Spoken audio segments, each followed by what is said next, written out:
Amin. Pembacaan dari Kisah Para Rasul. Rasul-rasul dan saudara-saudara di Yudea mendengar bahwa bangsa-bangsa lain juga menerima firman Allah.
Tuhan bersamamu.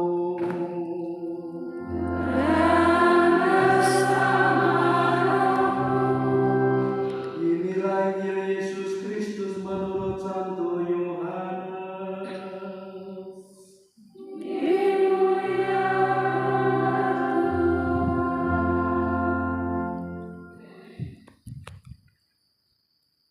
Sekali peristiwa, Yesus berkata kepada orang-orang Farisi,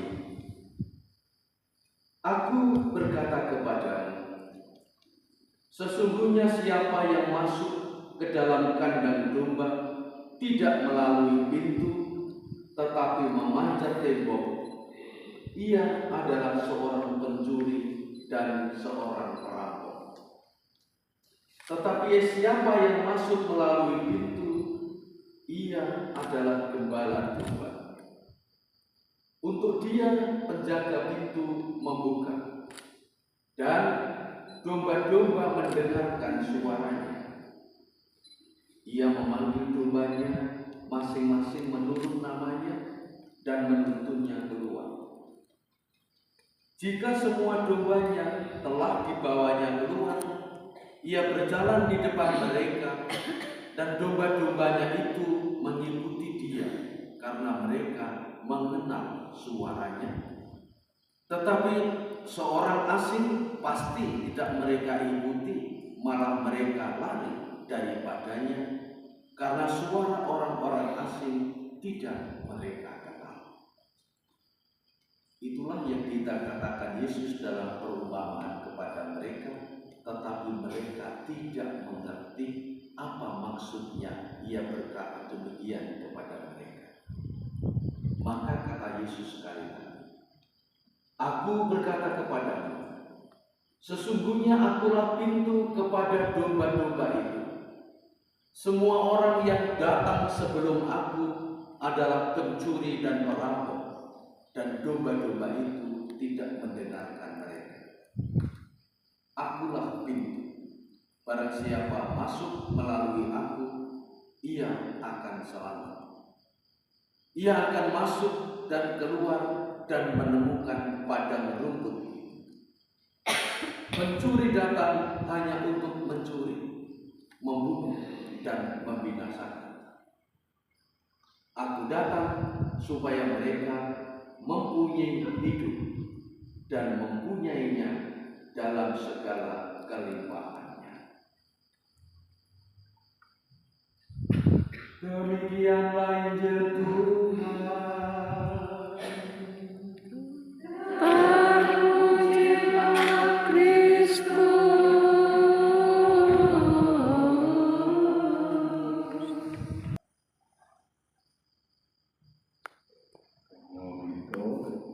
Dan para saudara sekalian yang terkasih dalam Kristus, sudah banyak yang diputuskan selama pertemuan ini untuk dilaksanakan di dalam kehidupan selanjutnya. Tapi karena bacaan kitab suci untuk hari ini, saya merasa tertarik untuk menambahkan lagi tugas untuk kita. Yang menarik bagi saya dalam bacaan yang pertama, teman-teman dari Petrus ketika dia pulang dari Kornelius ditegur dan menegur Petrus karena dia makan bersama orang yang tidak bersunat, najis. Tapi Petrus punya jawaban yang tidak main-main. Itu jawaban yang berasal dari atas, dan saya yakin betul bahwa kita semua di sini, terlebih orang-orang dari Indonesia Timur, gembira itu dengan pengalaman Petrus tadi. Karena Petrus lihat, dan yang pertama disebut itu yang berkaki 4. Iya. Ada cerita. Ketika calon-calon kami dulu masih ikut semacam kelas tambahan itu dong, KPA di Mertoyudan. Mereka punya pengalaman yang menyenangkan. Mereka berteman dengan siswa-siswa yang berasal dari Jawa. Yang menyenangkan itu, saya tidak tahu, setiap minggu itu ada potong babi ya. Iya, di seminari Mertoyudan, dan setiap kali potong babi, teman-temannya yang dari Jawa rela untuk menukar daging babi itu dengan kerupuk. Betul ya?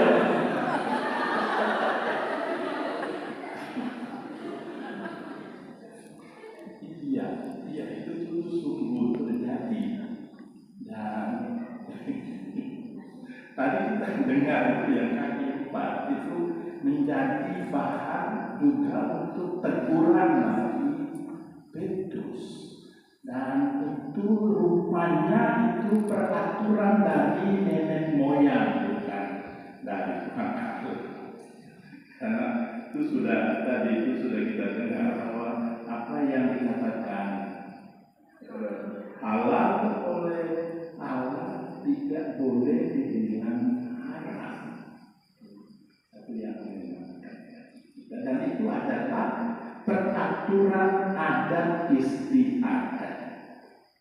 Bagi kaum muda kami, ya Bapa, tumbuhkanlah benih panggilan dalam diri kaum muda, agar semakin banyak yang terpanggil untuk bekerja di kebun anggur.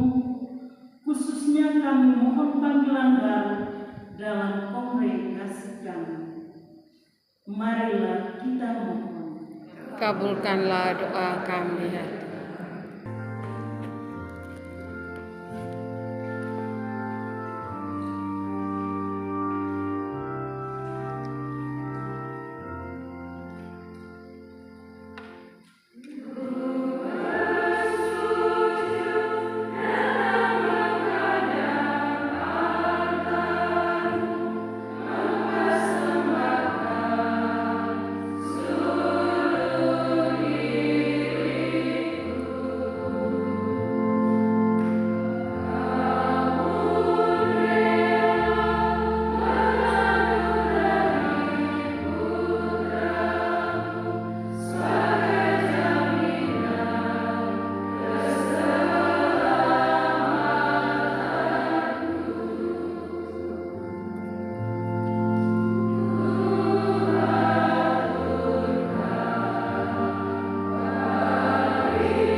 menceritakan kemuliaan Allah, dan cakrawala memberitakan pekerjaan tangan.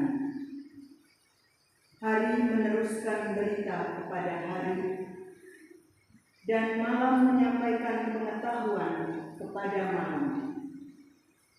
Tidak ada berita, tidak ada kata. Suara mereka tidak terdengar, tetapi gema mereka terpencar ke seluruh dunia.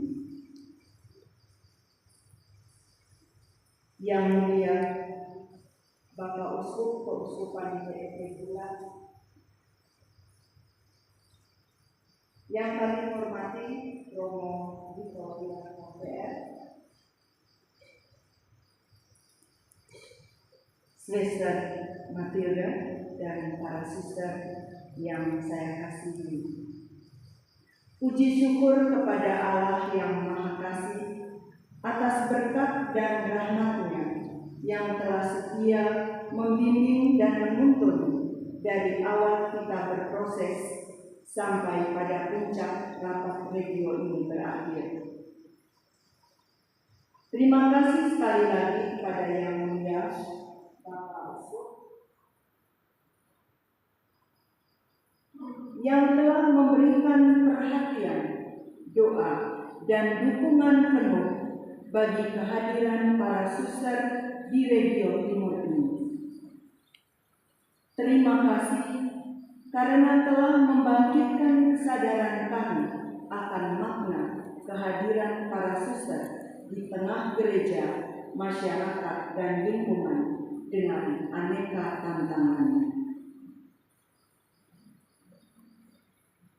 Rentang waktu yang cukup panjang, kongregasi ADN di regio timur ini diberi tempat pijakan untuk menaburkan benih-benih iman dan panggilan lewat kesaksian hidup para suster terdahulu sampai kepada kita saat ini. Terima kasih kepada Romo Victoria PR yang dengan setia, sangat sabar dan bijaksana membimbing dan mengarahkan kami selama berproses ini menuju pada tujuan dari rapat regio ini. Membantu kami mengerucutkan pokok-pokok penting dari sharing hidup dan karya menjadi sebuah rumusan yang matang dan perlu ditindaklanjuti. Terima kasih.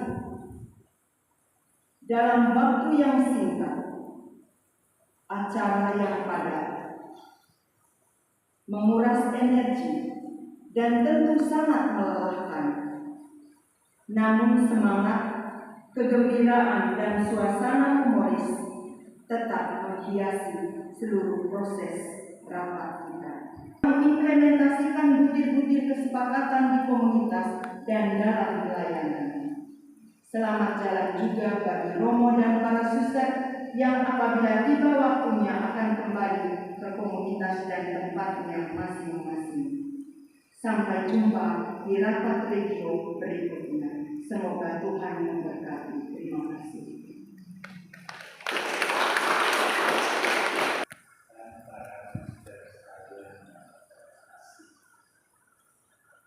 Saya ingin juga sebagai uskup mengucapkan terima kasih kepada Dito yang sudah menyediakan waktu untuk bimbingan dalam pertemuan para suster di dua satu bangga tersebut. Apalagi ini suster-suster ADN adalah di dalam keuskupan Weterhula menjadi orang